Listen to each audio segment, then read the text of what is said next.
Hi అండి, అందరికీ నమస్కారం. ఎలా ఉన్నారు? బాగున్నారా? నేనైతే బాగున్నాను.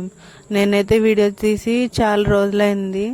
ఎందుకనంటే హెల్త్ అది బాగుంటలేదు. ఖాళీ ఉంటేనేమో హెల్త్ బాగోదు, హెల్త్ బాగుంటేనేమో ఖాళీ ఉండదు. ఇలా అయితే సఫర్ అవుతున్నాను. చాలా అయితే హెల్త్ అయితే బాగుంటలేదు. డస్ట్ అలర్జీ గురించి, తర్వాత యూరిక్ యాసిడ్ లెవెల్స్ పెరిగిపోవడం వల్ల చేతులు అయితే నొప్పి అనిపించి చేతులు వాపు వచ్చేసినాయి. పని చేయడానికి వీలు లేకుండా అయిపోయిందనమాట.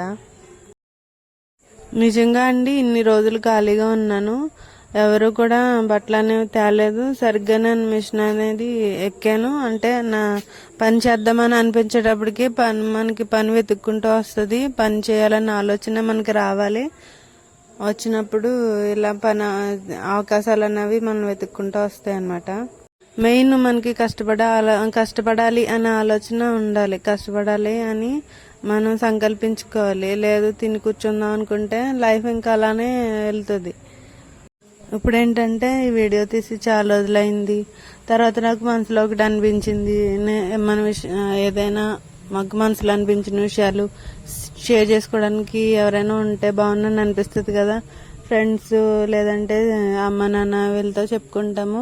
అయినా సరే ఇంకా మనకి అనిపించినవి చెప్పుకోవాలి, మంచి మాటలు అని చెప్పి అనిపించినప్పుడు నాకు ఒక ఆలోచన వచ్చింది. మనకు సబ్స్క్రైబర్స్ ఉన్నారు కదా, సబ్స్క్రైబర్స్తో మాట్లాడొచ్చు. ఎందుకంటే నేను వాళ్ళని చూడకపోయినా నా మాటలు వాళ్ళు వింటారు కాబట్టి షేర్ చేసుకోవచ్చు కొన్ని మంచి విషయాలు అని చెప్పేసి నేనైతే వీడియో చేసినప్పుడు ఇలా కొన్ని మాటలు అయితే నేను వీడియోలో చెప్తూ ఉంటాను అనమాట.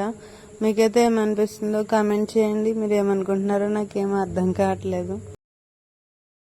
నిజంగా అండి, మన చుట్టూ ఉన్న మనుషులు రకరకాల మనస్తత్వాలతోటి, రకరకాల భిన్నమైన ఆలోచనలతో ఉంటారు. కొంతమంది మనల్ని బాధ పెడితే, కొంతమంది ఏమో మనల్ని హ్యాపీ ఫీల్ అయ్యేలా చేస్తారు. అందుకోసమే మనం కావాలనుకున్న వాళ్ళతో ఉండి వద్దనుకున్న వాళ్ళని వదిలేయడమే మంచిది. సరే, అదైతే ఓకే. ఎండలు ఎలా ఉన్నాయండి? ఎండలు చూసారా, మండిపోతున్నాయి అసలు. నిజంగా మనకి మెలుగు వచ్చిన తర్వాతే ముచ్చమటలు అనేవి పడతాయి.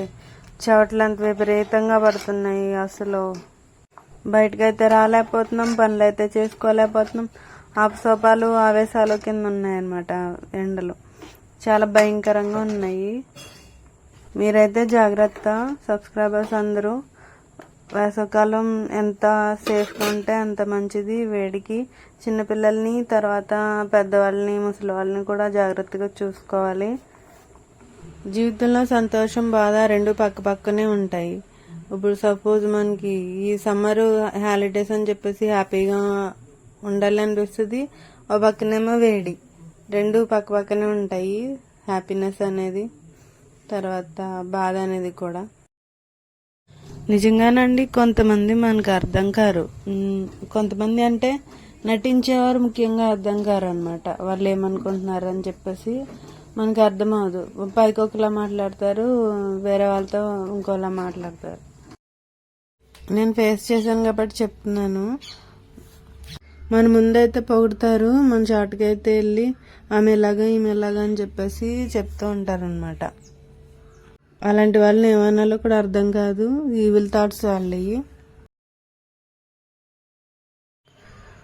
ఇంకొకళ్ళు ఏంటంటే కుట్టించుకుని వెళ్ళేవాళ్ళు మనకి ఎక్కడ తక్కువ అని చెప్పేసి చూసుకుని కుట్టించుకుంటారు. ఓకే, అయితే మనం కుట్టుబడి వాళ్ళకి అన్ని విధాలుగా నచ్చాలి, కుదరాలి. కానీ డబ్బులు ఇవ్వడానికి మాత్రం వెనకడతారు. నిజంగానండి, ఉదయం లేస్తే టిఫిన్లు చేసి పిల్లల్ని చక్కబెట్టుకొని, భర్తలను చక్కబెట్టుకొని, వాళ్ళకి కావాల్సినవి సమకూర్చి, తర్వాత మాకు ఖాళీ సమయంలో మేము ఇలా కుట్టుకొని వీడియోస్ తీసుకోవడం అంటే చాలా కష్టమైన పని. ఈ పనిలో వాళ్ళు ఎవరు గుర్తించరు. డబ్బులు మాత్రం తీసుకుంటుందని అనుకుంటారు తప్ప ఇంత స్ట్రగుల్ ఉంటుంది అనేసి ఆలోచించరు. తర్వాత నా ప్రాబ్లమే చెప్తున్నాను కదా, నాకు ఎంత హెల్త్ ప్రాబ్లం ఉందో. అందరి గురించి చెప్పట్లేదండి, కేవలం కొంతమంది అర్థం చేసుకుంటారు. మన కష్టం అర్థం చేసుకొని బయట బొటిక్లో ఎంత ఇచ్చుకుంటున్నారు, ఇళ్ళలో కుట్టేవాళ్ళు ఎంత తీసుకుంటున్నారు అని చెప్పేసి కంపేర్ చేసుకుంటారు. కొంతమందికి అవేమో అవసరం లేదు, వాళ్ళకి పిసినారితనంతో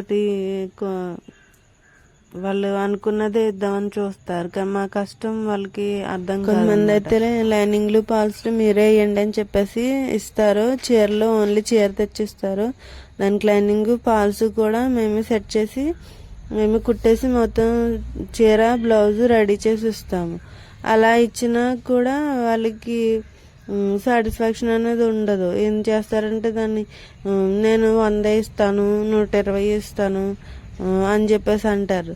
వాళ్ళ మైండ్లో ఏమనుకుంటారో తెలియదు, కత్తిరించేసి కుట్టేస్తున్నాం కదా అని కుట్టేసి ఇచ్చేస్తున్నారు కదా అనుకుంటారు తప్ప, అది ఒక్కొక్క మనిషి బాడీ ఒక్కొక్క విధంగా ఉంటుంది. సన్నగా ఉండేవాళ్ళు, లావుగా ఉండేవాళ్ళు, సన్నగా ఉండి చేతులు లావుగా మొత్తం ఒక బాడీని సెట్ అయ్యేలా కుట్టాలి అంటే ఒక బాడీకి అది చాలా కష్టం. అన్ని బోల్డ్ రకాలు మైండ్లో పెట్టుకోవాలి.